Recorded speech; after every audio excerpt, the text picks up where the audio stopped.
In today's video, I'm going to get you guys prepared for tomorrow. We got to look at a setup that is about to make a huge move, and I don't want y'all to miss out on it. We are also going to be looking at some of the stocks that I've mentioned in the last video. Now, let's dive into the charts. Right off the bat, we got the Russell, and so far, this is what I'm seeing. This is the Russell 4 hour. There is a descending triangle on here that broke down today, right? The floor is at 2940. It got tested multiple times this week, and finally we saw that breakdown in the morning at 9 a.m. All right, it played a whole lot of games before the FOMC meeting occurred, and the result of the FOMC stated that they were going to keep the rates exactly the same, but the speech a little bit hawkish, and there were also some three policymakers, three of them were in favor of rate hikes, right? Which is some cause for concern, which explained the green to red move that y'all saw in the afternoon today, right? But right now, the bears are in full control of all indices. All of them are absolutely bearish. As long as we stay below that line, we're bearish. Um, and it can go lower. How low can this thing go? I have an alert right here at 28.20, right? And I do think it can make it. I do think it can make it. So be very patient and pick your positions and your trades wisely, because I believe we're about to retest the previous level of support near these lows right here. Okay, and the same thing can be said about the other two indices. Let's check out the SPY. The SPY looks like this. It looked a little sloppy. It had a little bit of a scare right here where it kind of teased the bulls, but eventually it broke down and the bears ultimately won that battle. All right, but the next level down, the next level of support is at 72.30. That could happen by this Friday, depending on the reaction, depending on the earning reaction from Apple, depending on that. Okay, but for now, I expect the SPY to retest that level at 7200. Now the Nasdaq is getting really close. I warned y'all in the last video that 27,000 was where I was seeing this thing going. Today it went all the way down to 27,200. I was about 200 points shy, right? But we could get there again by the end of this week. Let's look at the weekly chart. The weekly chart is looking quite bearish. The previous level of resistance, which could become support, is at 26,400, right? So a long candle right here could set us up beautifully for next week for a potential bounce. Whether it is a dead cat bounce or a real bounce where it just goes all the way back up to 30,000, all right? We don't know. But I do expect some kind of bounce, depending on how fast we retest that line. Now, let's discuss the stock that is about to make a big move tomorrow. That stock is going to be ZS. Let's go on here, ZS. Zscaler. All right, I'm gonna clean up the chart for y'all. Now, the reason why I want to share this one with y'all is because of this. On the daily chart, it got demolished, just like Intuit, the one that I shared with y'all in the last video, right here. It went down by 65%. It's been consolidating sideways for quite some time, for some months. And recently we've seen money flow from the AI sector into the software sector. This one is a cybersecurity, but the setup is there. I have an alert right here at 157, and it's getting quite close, right? We got the line of resistance right here. We got buyers stepping in and keeping this thing here, and now we made a higher low. All right, and now there's a giant gap on the left all the way up to 184. Another thing. I mentioned this is a cybersecurity stock, right? There is another cybersecurity stock that reported earnings today, and that stock is FTNT. And FTNT had a positive reaction through earnings, spiking from 153 all the way up to 170, right?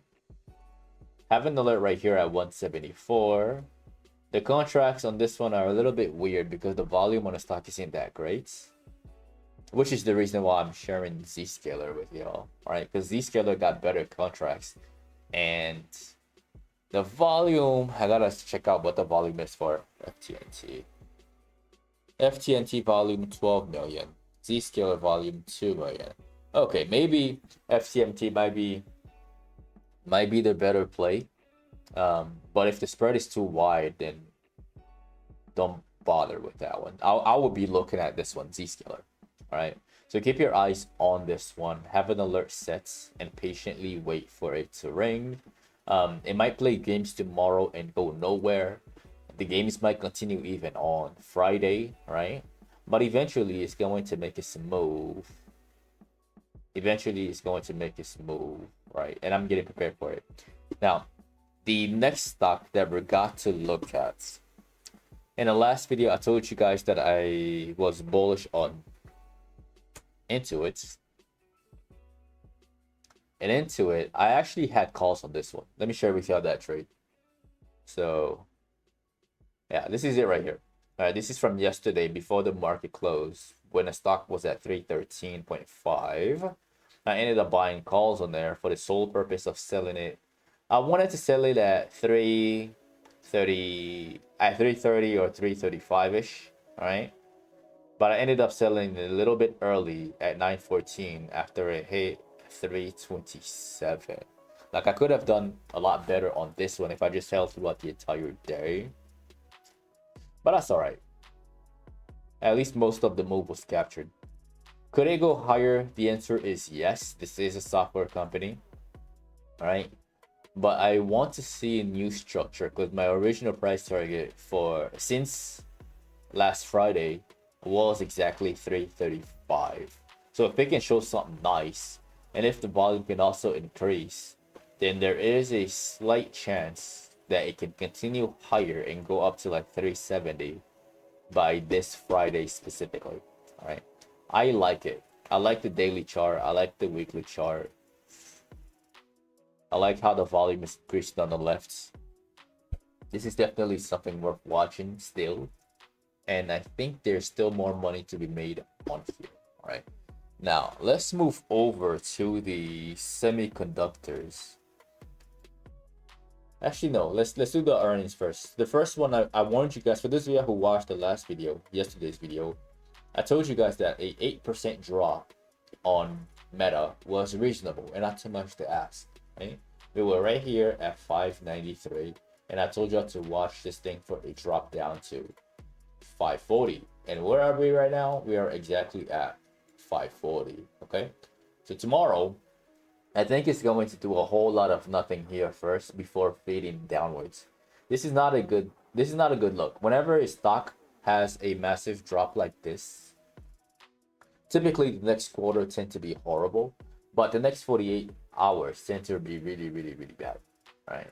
And because we got two levels of support, one that is slanted and one that is horizontal, which is pretty much the gap right there that I warned you guys about. There's a gap on the left, right? The increase in volume might provide that opportunity for us to just make that move from 540 all the way down to 500. It could happen really, really, really soon. Like, the speed of it could be really fast, which is good for us traders. We like it when things move really, really quickly. So that's one way of looking at it. The other way is if we see a spike earlier in the morning just to take care of the gap at 578, more like a pop and fade out the gates like this, followed by that, just to take care of this, right? But ultimately, the bears are in control of the stock. The bears are in control of the stock. The other stock that I warned you guys about was Microsoft. And I think I told y'all, yeah, I did talk about Microsoft.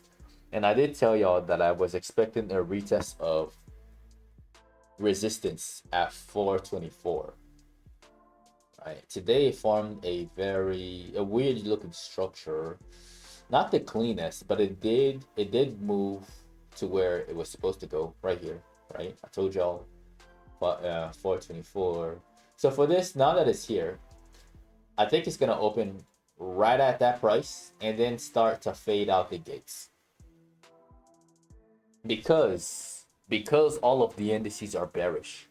Because the trend on all of the indices is downwards, right? So I expect Microsoft to just pop and fade.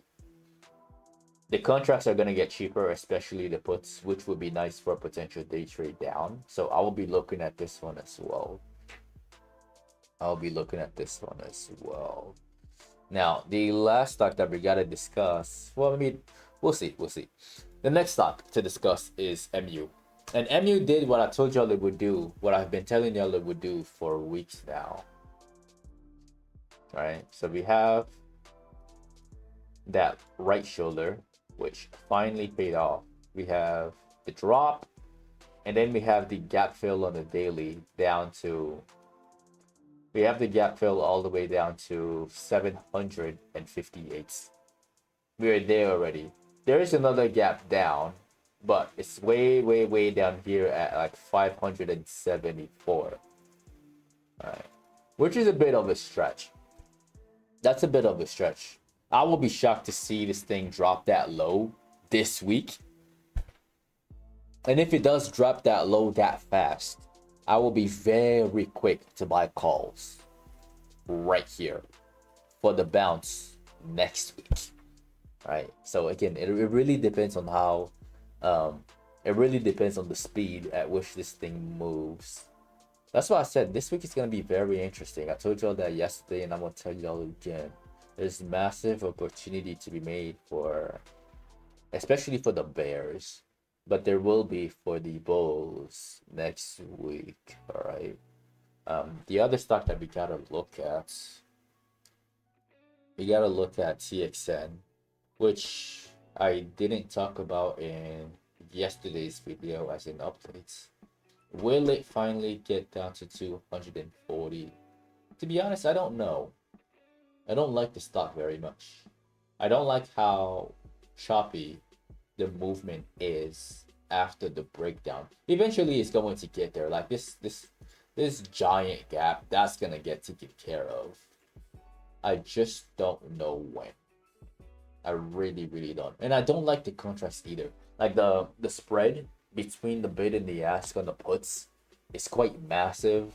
And in the morning it gets even worse before it starts to settle out. So a very difficult stock to get into. Quite irritating if you ask me. All right, so I will focus on the other ones. I will focus on Dell. I would focus on Intel. I would definitely focus on Intel. And I will focus on AMD as my means of shorting the AI stocks and the semis. All right, so that's my honest thoughts on all of these stocks, and that is the end of the video. Again, I am not your financial advisor. Do your own research and make your own financial decisions. All right. Don't forget to follow social media at Paul and Goodman at Patternology Lab on Instagram and on X. And lastly, don't forget to like and subscribe for more.